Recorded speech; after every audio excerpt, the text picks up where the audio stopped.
You guys are right on.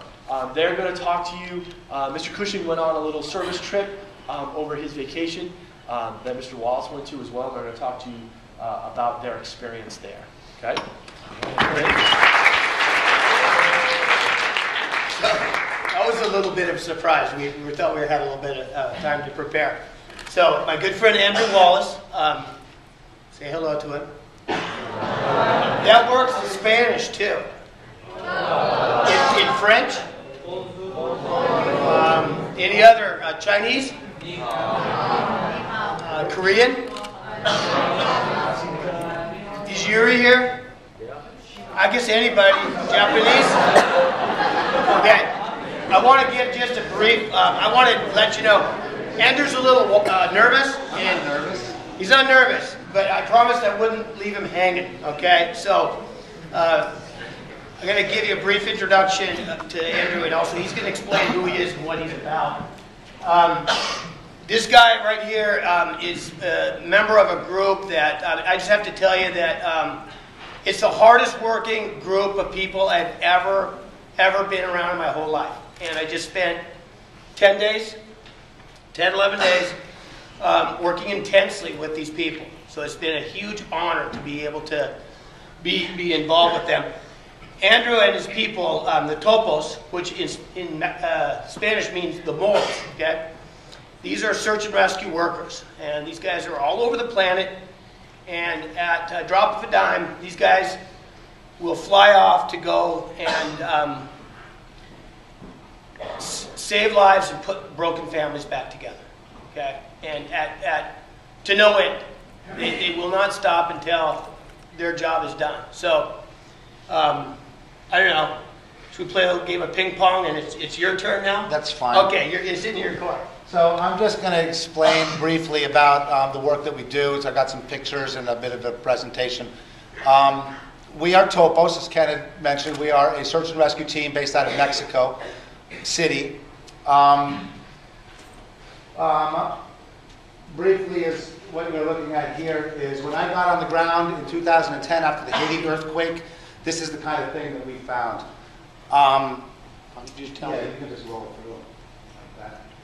This gentleman is the head of Task Force 1, United States Search and Rescue, that the United States government uses for emergency response. You can play the video. He's going to give a quick kind of basic understanding of how search and rescue works. So then we get to Chile, where Ken was absolutely, or Mr. Cushing, absolutely instrumental in his translation skills to help get the point across for what we were doing there. This was us arriving in Santiago. Right. Here we had, are the dogs here? Yeah, the dogs are there. They flew in from Argentina. The French, is Frank and Bastian in there? Yeah, they're there. Yeah, they're there. We're there. The Chileans, the local Chilean guys, are there to pick us up. And of course, the Topos de Mexico are there. Now, I just want to point out one thing. The gentleman in the middle, flanked by the two young ladies, he is our brigade leader. He is the head of Topos. He basically started the organization back in the 80s. He's been to over 80 countries since then doing search and rescue. And his name is Hector Mendez, also known as Chino. Chino in Spanish, it means curly hair. And he keeps the name, but he's lost the hair. These are the groups that we worked with. There were 200 individuals from Chile. There were mining executives, firefighters, civil defense, 3 branches of the military, the Air Force, Navy, and what do you call it, the ground, Army, just regular Army. And forestry. And forest workers.